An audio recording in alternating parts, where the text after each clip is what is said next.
নির্বাচন ঘিরে উত্তেজনা।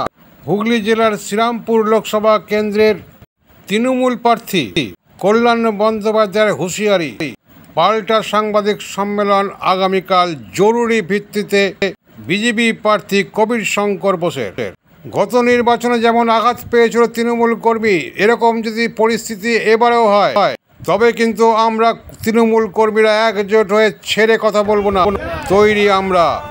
কল্যাণ বন্দ্যোপাধ্যায়ের এই উক্তির পরেই বিজেপি পাল্টা জবাব দিতে আগামীকাল চাপদানি বিধানসভা এলাকায় বিজেপি প্রার্থী কবির শঙ্কর বোসের সাংবাদিক সম্মেলন। উল্লেখ্য, সাংসদ কল্যাণ বন্দ্যোপাধ্যায় বলেন, একজন তৃণমূল কর্মীর ওপর আঘাত আসলে আমরা ছেড়ে কথা বলবো না। যে কথা নিয়ে সাময়িক উত্তেজনা ছড়িয়েছে, সেই কল্যাণ বন্দ্যোপাধ্যায় আজ প্রচারে কি বলেছিলেন শুনুন। আমার দ্বিতীয় প্রশ্ন, শ্রীরামপুর লোকসভায় যিনি প্রার্থী হয়েছেন, বিজেপির প্রার্থী হয়েছেন, তার পরিচয় কি? কেন বারবার শ্রীরামপুর লোক আসে? কিসের জন্য শ্রীরামপুর আসে? শ্রীরামপুরে কোন রাজনৈতিক আন্দোলনের সঙ্গে সে জড়িত? শ্রীরামপুরের মানুষের কোন ডেভেলপমেন্টের সঙ্গে জড়িত আপনারা আমাকে বলতে পারেন? কোন ডেভেলপমেন্টের সঙ্গে জড়িত আছে বলতে পারেন আপনারা? কিসের পরিচয়? সেই তো কল্যাণ ব্যানার্জির হাত ধরে তো শ্রীরামপুরে প্রথম এসেছিল, শ্রীরামপুর চিনেছিল। আজকে তার পরিচয় কি?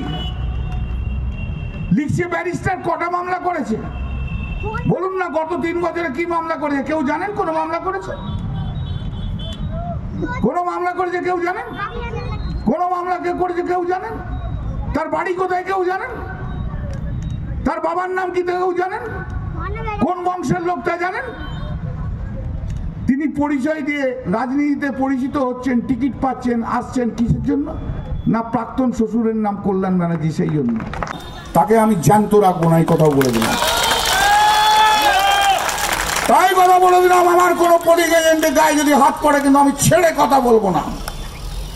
গতবারে কিন্তু এখানে আমার পোলিং এজেন্টের গায়ে হাত পড়েছিল, অসুস্থ হয়ে তাকে হসপিটালাইজ করতে হয়েছিল। এইবারে যদি কেউ আসে না, আমি একদম হিসেব বরাবর করে নেবো।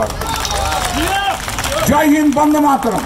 মমতা বন্দ্যোপাধ্যায় জিন্দাবাদ। কল্যাণ ব্যানার্জি একটা মন্তব্য করেছে যে তার যদি পোলিং এজেন্টের ওপরে হাত ওঠে সে উল্টে নাকি হাত তার গুঁড়ো করে দেবে, পাল্টা মার পাল্টা এইসব করেছে। দেখুন, তৃণমূল একটা সন্ত্রাসবাদী দল, আর এবার নিশ্চিতভাবে তারা হারছে, পুরো পশ্চিমবাংলা জুড়ে তারা হারছে।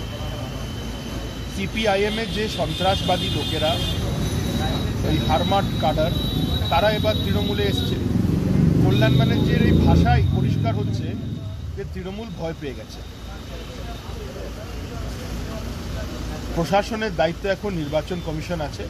পুলিশ প্রশাসন পুরোপুরি আইন শৃঙ্খলা বজায় রাখবে এবং আমি ইলেকশন কমিশনকে আহ্বান করব, এই রকম ভাষা আর ওপেন থ্রেট একজন ক্যান্ডিডেটের is violation of MCC, election commission of India যদি ইমিডিয়েটলি এর সুমোটো কগনিজেন্স নিয়ে তার নমিনেশন ক্যান্সেল করে। আমি ইলেকশন কমিশনকে বলবো, এই তৃণমূলের প্রার্থী কল্যাণ ব্যানার্জি তিনি নাকি জিজ্ঞেস করেছে যে আমার শ্রীরামপুরে ভূমিকা কী। দেখুন, পরিষ্কার হয়ে যাচ্ছে ভোটের 15 দিনের থেকেও কম বাকি। পরিষ্কার হয়ে যাচ্ছে উনি পার্সোনাল অ্যাটাকে নেমে যাচ্ছেন। অভিজিৎ গাঙ্গুলিকে কুরুচিকর মন্তব্য করেছেন। ওনার যে নেচার পার্সোনাল অ্যাটাক করার, উনি ওতে নেমে আসছেন। বিধায়ককে নামিয়ে দিলেন গাড়ি থেকে, কাঞ্চন মল্লিককে, সাংবাদিকের সাথে খারাপ ব্যবহার করলেন। ওনার খারাপ ব্যবহারটা ওনার পরিচয়। আমি আবার বলি, মানুষের পরিচয় হলো তাদের ব্যবহার। ওনার খারাপ ব্যবহার ওনার পরিচয়। আমি ওনার খারাপ ব্যবহারের পাল্টা খারাপ ব্যবহার করব না। আমার বাবা মা সেটা আমাকে শেখায়নি। এর থেকে বেশি আমি কিছু বলবো না। রাজনৈতিক লড়াই, রাজনৈতিকভাবে আমি লড়ছি, মন দিয়ে লড়ছি, জ্ঞান প্রাণ দিয়ে লড়ছি, কারণ মানুষের আবেগ ভালোবাসা আছে, মানুষ পরিবর্তন চাইছে। উনি যত ইচ্ছে পার্সোনাল অ্যাটাক করুন, এটা মনে রাখবেন, যখন পার্সোনাল অ্যাটাক করেন আপনার কাছে ওটা ফেরত আসে। মানুষ বিচার করছে আপনার ব্যবহারের ব্যাপারে।